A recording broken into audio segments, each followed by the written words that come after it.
Live from downtown Detroit, home of WDIV and Click on Detroit, Local 4 News at 6 starts now.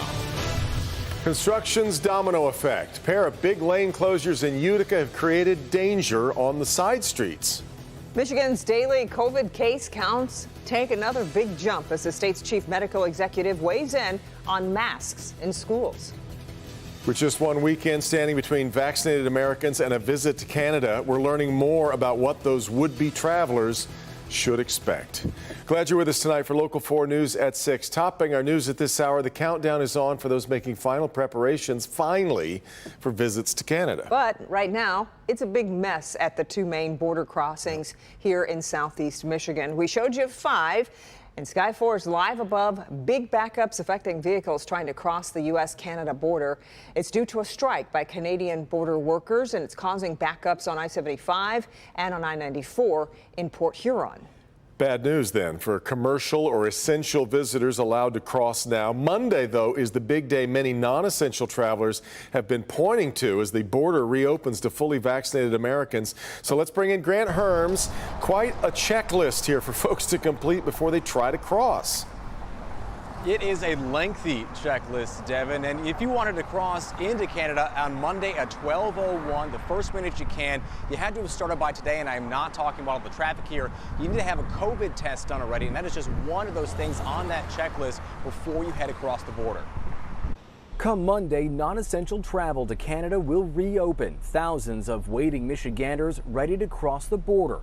But there are strict new rules. First, American travelers will have to show a negative COVID test at least 72 hours before travel and have proof they're fully vaccinated plus 14 days. All of it has to be loaded onto a profile on the ArriveCan app or website, which asks for those details along with how long the stay is and their quarantine plan should they be exposed across the border. At the border, travelers will still be subject to screening, including being screened for COVID symptoms along with ArriveCan documents and the normal things like their passport and eligibility.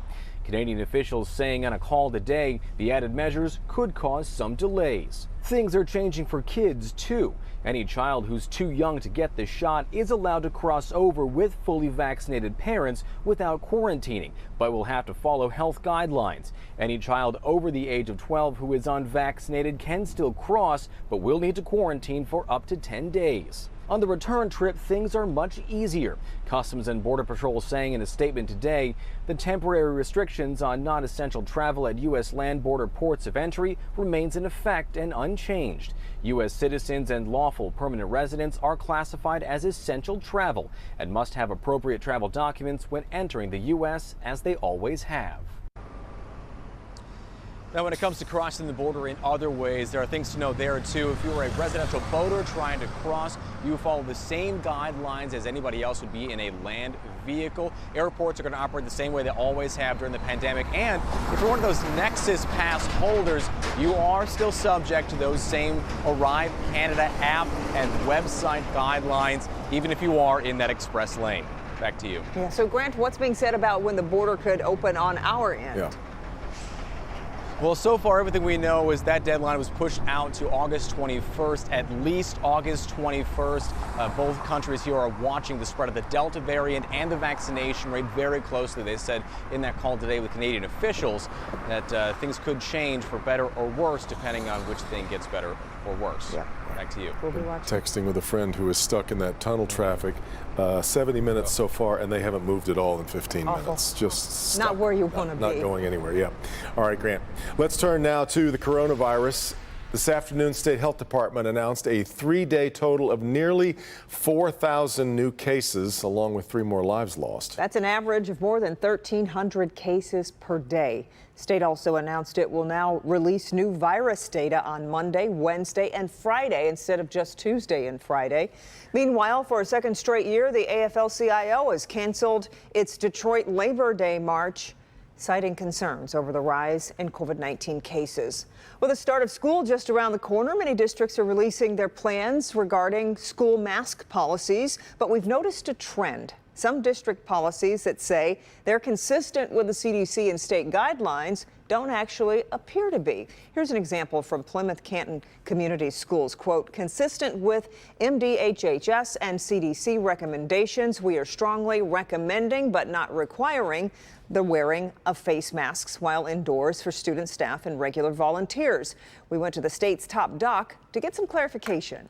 While the state is making recommendations and not mandates, the actual recommendation is that schools have universal masking, and that means all students, all teachers, all staff wear masks in the school. So that would actually be what is following the CDC recommendations. Chief Medical Executive Dr. Janae Caldoun says optional mask policies are not consistent with the guidelines of the CDC or MDHHS. If everyone in that school is not wearing a mask, then that is not following the CDC recommendation. Caldoun says, simply put, masks are most effective when everyone wears them. If one person has COVID and they're not wearing a mask, even though it's really good for the other person to wear a mask, it's still easier for that virus to be transmitted. Caldoun is also a mom to 3 school-aged children. We asked her if her kids will be wearing masks in school this fall. My children certainly will be wearing masks when they go back to school. We've already talked about it, just to keep them safe. So I think that's the right thing to do. Of course, I'm concerned because I do have one child who's too young to be vaccinated. And I think wearing masks is how we're going to keep our children safe and in school, in-person learning, which is so important. So if masks are so critical to keeping students safe and schools open, why hasn't the state mandated them? There's so many things that go into government decisions. I know the governor has a tough job, but again, we are strongly recommending that universal masking in our schools. That's the right thing to do. And we asked Plymouth Canton Community Schools for a response to their policy not being consistent with CDC and MDHHS guidelines. And the superintendent there says, in part, quote, when there are not COVID-19 mandates, but rather recommendations, the district will review its responsibilities to educate all of our 17,000 students based on what is best for our students and staff while continuously monitoring transmission data in our schools and communities. We may modify our requirements based on this data and how to best educate our students, end quote. You can read the entire statement on our website. Just go to clickondetroit.com. Well, back to the office, school, our usual routines, but will it truly be back to normal? All next week, we're bringing you stories to help get back to it. Monday morning, it's back to the college campus, but things could be unfamiliar there for many. All of us at one time are new to an environment, especially a college environment, and that's what we're here to do, to help show them the resources, help them know it's never a sign of weakness to ask for help. So what should they be doing right now to make sure they're ready? From the classroom to the dorm room, experts from U of M, MSU, and Oakland all reveal their best advice for students and something parents should not be doing. That's Monday at 6:30 a.m. on Local 4 News Today. All right, our weather guys are always telling us never trust a warm front. That's what they always say. Our increase in temperatures, because there we go. It comes with a chance of storms, and that starts tonight, Ben. Yeah, I mean, we've gotten used to going out after dinner and enjoying this pleasant air that we've had all week. But if you're going to do that tonight, be careful because we've got an addition to the forecast. Check out Storm Tracker 4. We've been watching this line of thunderstorms come in from the west. It is starting to weaken considerably as it moves into drier air over our corner of the state. But if you watch that cell coming out of Coldwater, still quite a bit of lightning strikes down there, and there's a decent amount of hail in that cell too. So that is not too far away from the south zone, but it's not moving all that fast. Nevertheless, after 7 o'clock, expect that in the south zone, west zone especially, and then we'll probably see chances exist through the evening and even overnight hours tonight as we head towards Saturday morning. Here's the map to show us that this stuff will fall apart pretty quickly, and then we'll look for renewed areas of thunderstorms as we get closer to midnight. Again, stretching closer to daybreak, especially in the south zone.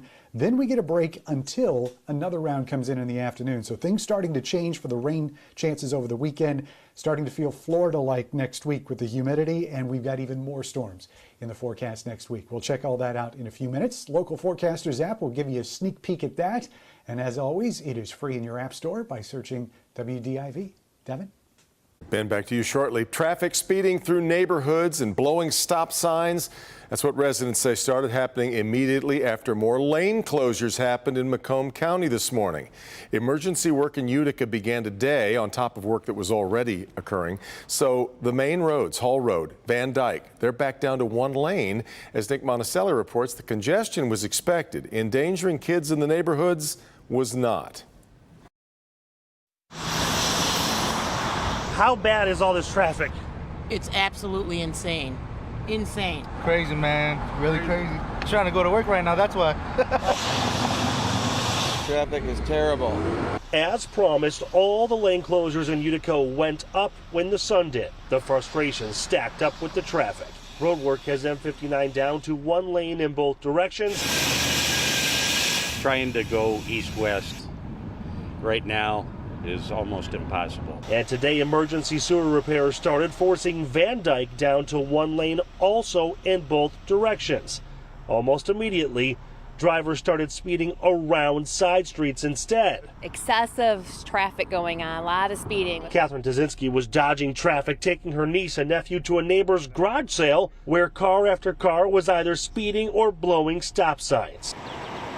To slow down for the children's sake. A lot of children in the neighborhood. Utica police officers are spending extra time here trying to deter deviant drivers. We're hoping this is going to be a short-term thing, maybe a week or so. It's not good, let's put it that way. But longtimers like Milt Kerner know the traffic in his neighborhood will not stop until the construction does. They come flying through there. They don't pay any attention to the stop sign. The Utica police chief has also had to position officers strategically throughout the city so they don't get caught in one spot if they have to respond to an emergency. Oh, and there's also a ball game at Jimmy John's Field tonight, Saturday, and Sunday. We're in Utica. Nick Monticelli, Local 4. Yeah, all right, Nick, this emergency work being done is for sewer repair. Work's supposed to be done by Monday, but many people have their doubts, especially with, as Ben just mentioned, the potential for storms. Yeah. Well, developing right now, a New Jersey gym owner and a Washington state man entered the first guilty pleas in the January 6th riot at the U.S. Capitol. Scott Kevin Fairlam and Devlin Thompson pleaded guilty today. Both men are accused of assaulting a law enforcement officer.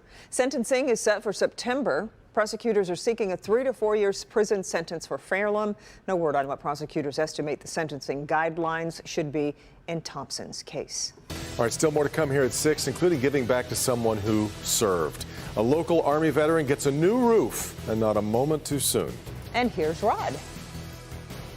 Downtown Detroit is simply rocking with race cars, beach sand, and music. I'm excited about seeing what new models are out. It is the Motor City Car Crawl, day 2 of a great 4-day event. We'll have all the details for tonight's schedule and also the weekend.